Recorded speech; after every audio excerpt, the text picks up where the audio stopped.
Well, here we are with Lulu Middleton. She lives in Indonesia. Indonesia. And can you please speak a little bit of what your work here has been, like what you're presenting here in Yeah. Flair? So I'm an interdisciplinary nutritionist, and I've been presenting and working on for my PhD the link between mangroves as a food system and how they contribute to nutritional security in Indonesia. Okay. And what do you think that contributes to Flair's purpose or conservation or sustainability? Well, I think if you can prove that an ecosystem is a valuable food system and that it really matters to people, then it's worth protecting, and it adds a layer to how we should protect it.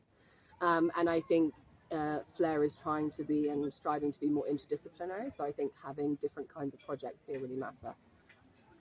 And what kind of methodology, like participatory, I think that you use that.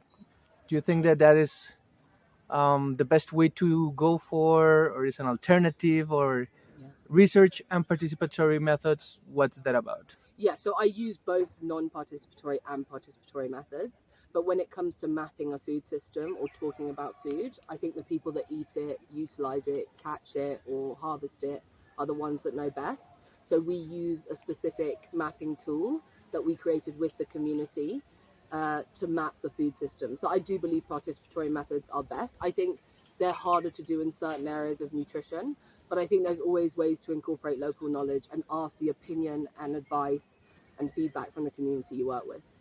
Okay, I'm thinking of maybe a difficult question, but no. What do you think about like science understanding or not local knowledges? Is that a big task, or is we are already leveled, or there's a big distance in between local knowledges and I think science? there's a big distance. Yeah. As in, I think currently there isn't a good model for how we could use both. But I think there is becoming more and more approaches. Like in Canada, there's two-eyed seeing. There's a lot of two-way benefit research in Australia, which is where the university I'm based is. Um, I think we need to do a lot more work in collaborating with local communities to uphold their knowledge and to understand that not all science is Eurocentric, that it can still be science if it comes from a local perspective. That's perfect. From your experience here in the meeting and with other researchers around the globe, is there something that you have really impacted you, like something that you learned, like, oh my god, I didn't know about this, or something particular? I think because I'm a nutritionist, a lot I didn't know. I didn't know a lot about forestry research, so I've learned a lot across a lot of different disciplines. I do think it was really amazing. There was a food security in Africa um, session, which I think was amazing to learn about that and the different approaches that different people are taking on this continent. There was a gender session that I wasn't able to go to because it was at the same time as my presentation, but I think that would have been really nice.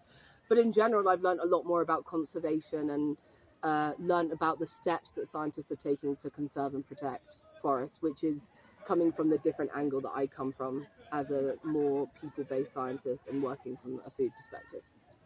Perfect.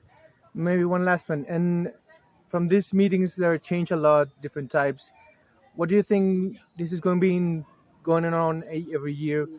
What do you expect that have more space or a greater voice or something that you're missing in this Yeah, meeting? I think, respectfully, I think people were missing, as in people in the areas that our work happens are kind of missing. The voices of the people aren't really there. We've talked a lot, and people have talked a lot at this conference about how we need to uphold the voices of the people that deforestation impacts or that deforest for certain reasons.